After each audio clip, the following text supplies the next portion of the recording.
Good morning, everyone. We're starting this video in Charlestown State Park in southern Indiana, just outside of Louisville. We're headed down to Lexington today, where we'll be camping at Boonesborough State Park. Along the way, we'll be making a few stops on the Bourbon Trail. If you watched the previous few videos, you're probably thinking, wait, you were already in Boonesborough. Yeah, we've got things a little out of order. Look at our camper, babe, compared to everybody else's.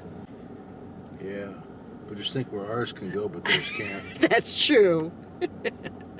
Charleston is a beautiful state park right on the Ohio River. We'll be telling you more about Charleston and some of the things to do here in the next video. In this video, we're going to bring you along as we explore just a little bit of the Bourbon Trail. Many, if not most of you, are probably familiar with what the Bourbon Trail is, but just in case, Kentucky is known for their bourbon. Some people believe that bourbon can only be made in Kentucky, and indeed 95% of the world's bourbon supply comes from Kentucky, but it can be produced other places, but it is a uniquely American product. For it to be bourbon, it does have to be made in the U.S., and there is an argument that there is something about the water in Kentucky and the way the limestone filters it that makes the best bourbon in the world. Bourbon is a type of whiskey, so all bourbon is whiskey, but not all whiskey is bourbon, and it has to do with the mash recipe. For it to be bourbon, it has to be at least 51% corn.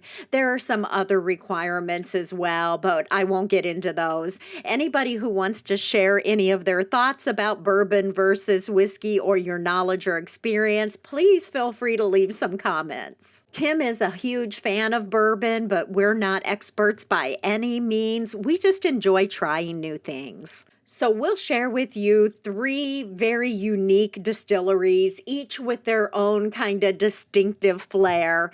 And we'll also stop at a local sandwich shop that has an interesting history. Oh, now we're going through a tunnel. Wow. I didn't know we were going through a tunnel. Our first stop is interesting because you're probably familiar with the name of the bourbon, but if you're a casual whiskey drinker like us, you may have never heard of the distillery. Right over the state line, just outside of Louisville, is Kentucky Artisan Distilling. They produce a whiskey called Billy Goat Strut and a bourbon called Whiskey Row. But the one that you probably know them for is Jefferson's Bourbon. Kentucky Artisan is a contract distiller, meaning they do part or all of the process for others. For some, they might do the entire process all the way through bottling, and for others, they might just do one step of the process. They do many parts of the process for Jefferson's, but one of Jefferson's newer products is Jefferson's Ocean. I tend to be a skeptic, so when Tim first told me about this a couple years ago, I'm like, yeah, marketing. But I have to say, after the tour, hearing the whole story about how this came about, the science behind it, and being able to taste a few of the variations, they have different voyages that have different flavors. That made me a little more of a believer. They do have a very small parking lot, definitely not suitable for larger trailers, so that's something to be aware of. So we just finished a tour and tasting at Kentucky Artisan Distillery. We were running a little bit late this morning and then finding it, because they have some storage. Good old Google Maps. Yeah, they have some storage facilities down the road. So we saw those. We thought that's where we needed to go. That's where Google Map was telling me to go. Was that where it was saying? So we had to look online to see what the building looked like, look on the street view or whatever to see what the building looked like. And then we knew parking was going to be difficult with the camp and all, with the trailer. They don't really have parking. It's a very small place, small lot. but we were able to kind of back in beside the building here and park. And they were like, yeah, you're fine. So it wasn't a big deal, but it was a little stressful getting here this morning.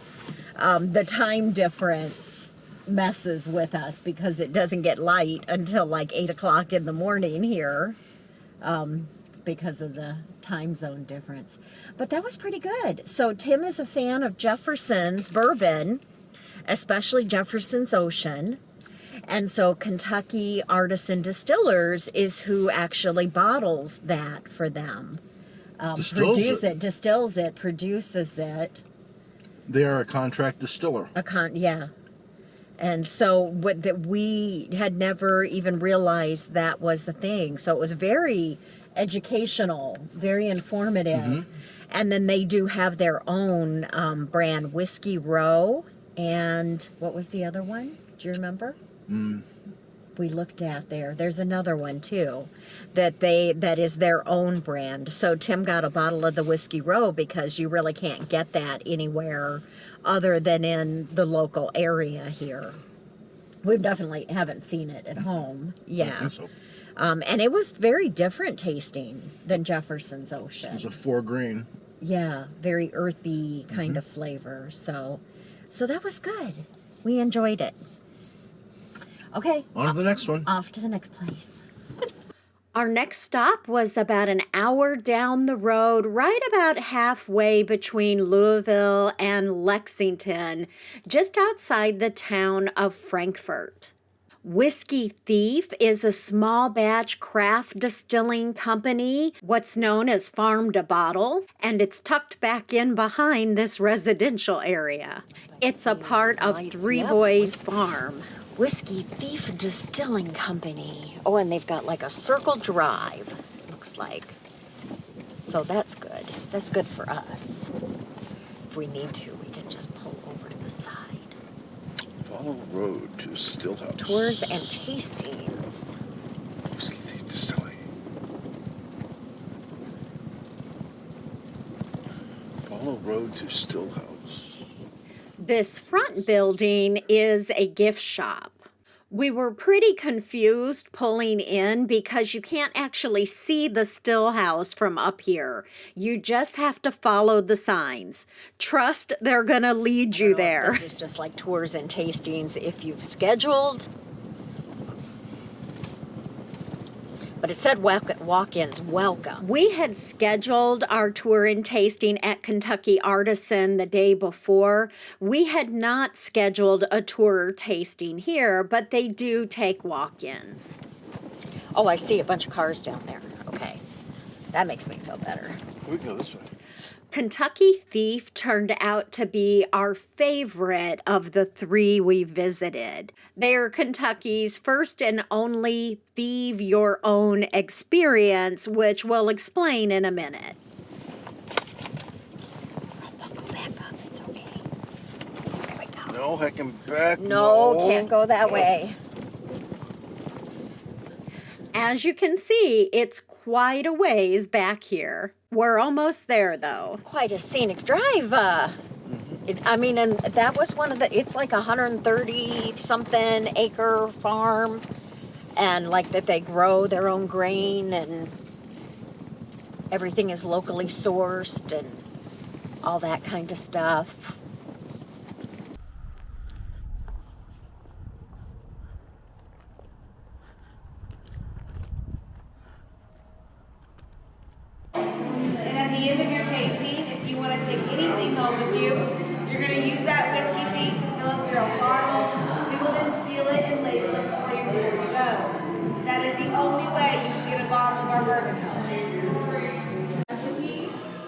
Goes corn, rye, barley.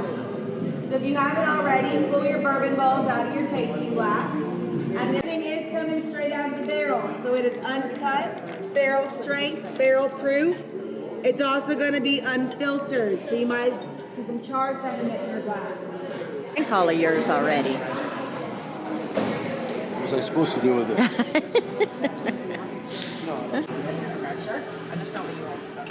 So this device is a whiskey thief used to draw whiskey right out of the barrel. And like she mentioned, these are all single barrel whiskeys. So when you're tasting it unfiltered, uncut, right out of the barrel. They have a sign with all of the various mash bills or recipes for each barrel, so you can see exactly what you're drinking.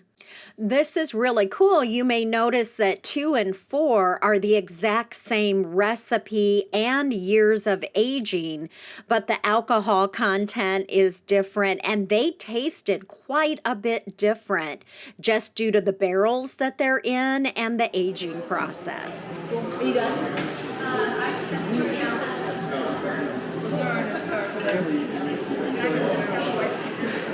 So that is Barrel 2, right? 2. So whenever he finishes, I'll let you take over. Just a smidge more. So this was looks like a big straw. And when it comes to holding it, some people like I like actually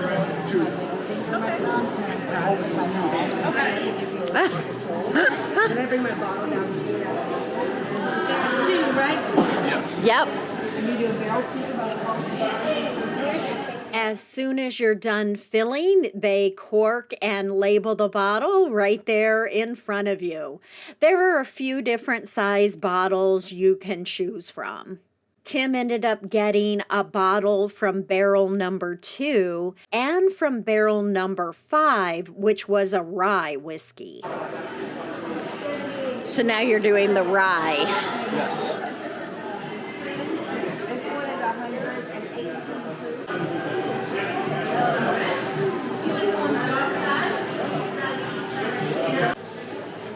Do I need the powder? Nope. I'm not shiny. No. I feel like I'm shiny. You are very shiny. It's not even hot in here. You just sweat no It's matter. the alcohol. It's the alcohol. That's true. Okay. We opted just to do the tasting, but they do offer tours as well. There was a food truck on site the day we were here. I don't know if that's something that is always there. This was the middle of the week in late October, though, so probably a pretty good chance. We actually didn't realize it was there until we were back out in the truck again. It's kind of beside the building. We would recommend taking advantage of it, though. You're getting 5 tastings, uncut, straight out of the barrel, all of them over 100 proof. So the only potential downside to Whiskey Thief is they have outhouses. Downside? There's a downside? You get to taste 5 whiskeys that Straight are from the barrel, straight from the barrel. barrel strength. None of them were under 110 proof. I can't even get that. We're going to have to sit here for a while. Have something to eat. They do have a food truck here, which is really cool. So they've got a food truck. They've got a little outside area. They liquor you up. They liquor you up. And Tim got 2 bottles. But that's so cool. It is such a cool thing to come in, taste it straight from the barrel. They don't sell outside of their operation here, their still house. So they don't market or sell pre-bottled. will not find it in a liquor store, Yeah. bar, or anything. That's such a cool thing. And so, of course, they're always changing as well. Where here, you know what you're tasting is what you're going to have in your bottle because you're taking it out of the same barrel that Right. they put it in your glass from. It's not mixed or mixed. it hasn't been It's not a watered to lower the proof. Well, that's like the 2 barrels. They were both 6-year. They were both the same batch, not batch, same mash ingredients. Oh, the same recipe. They were the Yes. same Same recipe, year. same age, but they did taste They were totally different. There was a different taste by the barrel. Yeah, That's why the big companies blend them. They take right. the barrels of the same Yeah, mash recipe and blend them. right. we're learning so much about bourbon. You probably knew all this stuff already. I'm learning so much about bourbon. Okay, so we're going to sit here for a while, have some snacks, because we take that very, very seriously. And then we're going to head to Buffalo Trace. Tim is hoping to get a bottle of Blanton's. He has never been able to get a bottle of Blanton's.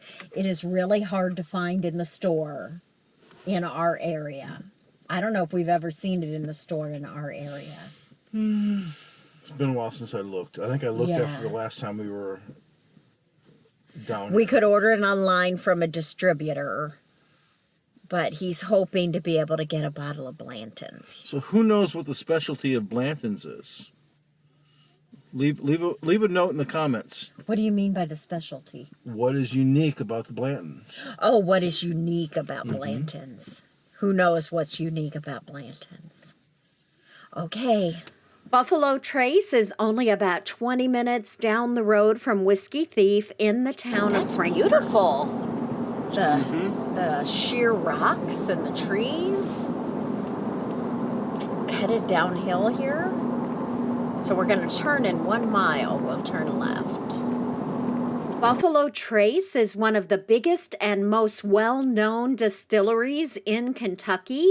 It's on the National Register of Historic Places, but interesting fact, it is not on the Bourbon Trail. And this is a pretty big parking lot with pull-through. It appeared on Google Maps that they were pull-through sites. The Kentucky Bourbon Trail was started in 1999 by the Kentucky Distillers Association, right at the time when Americans were taking a renewed interest in whiskey. Buffalo Trace was one of 8 big-name distillers on the trail when it first started. Gonna test my pull-through game? Yep.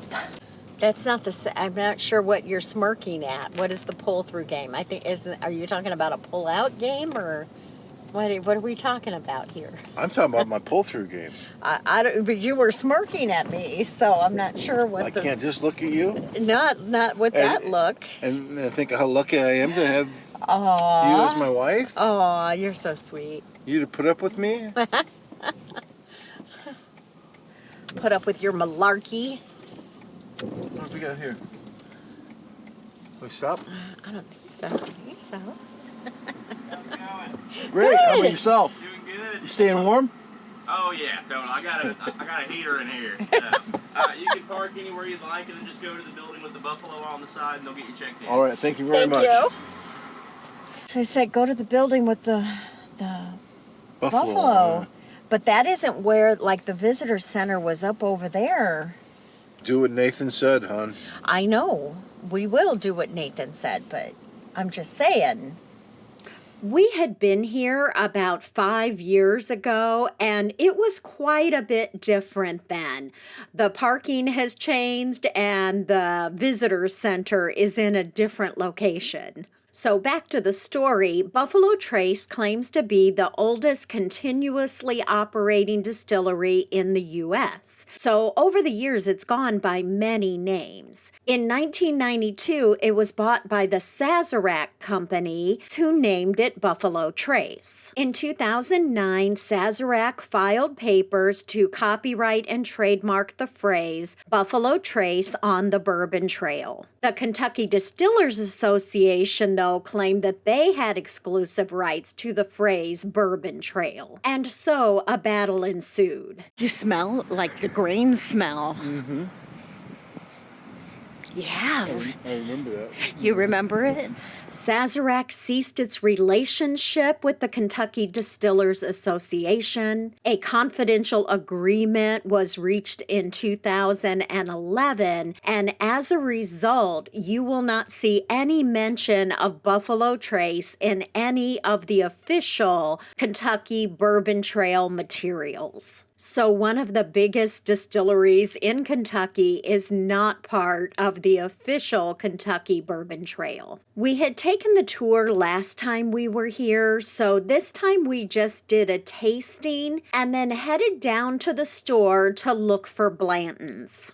But what we didn't realize is that it's a special release product. As soon as they release it, it is gone that day. As we were talking to the cashier, we found out that today was actually a release day. If we had been there first thing in the morning, we might have been able to get some. Instead, we walked out with some house-brewed root beer and a bottle of Blanton's honey. Tim discovered after our trip that many of the major distilleries have Facebook pages where they publicize their upcoming releases.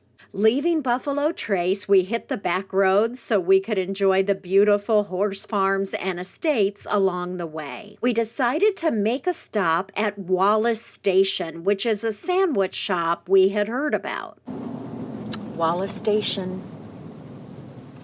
Right here. Okay, You might could. spacing. I don't know if you. Wallace Station opened in 2003, but the building itself has been around much longer. It's a turn of the century, 1900s, not 2000s building that has been many things over the years, including a gas station, a post office, and a general store. The idea behind the restaurant was to offer local food and affordable food. Even the bread is made right down the road.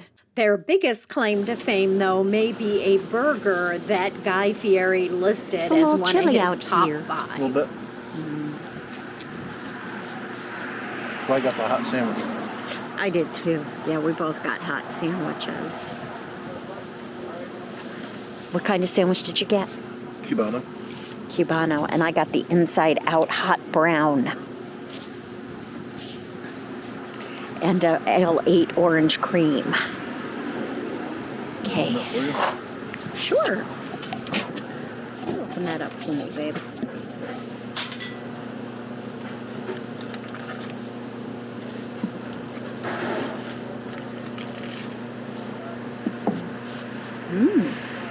The sandwiches were pretty tasty. So after our late lunch, we headed over to Boonesborough State Park to set up camp for the night. We hope you enjoyed coming along with us today as we explored the Bourbon Trail. Thank you so much for watching, and we'll see you in the next video. Times in a rush,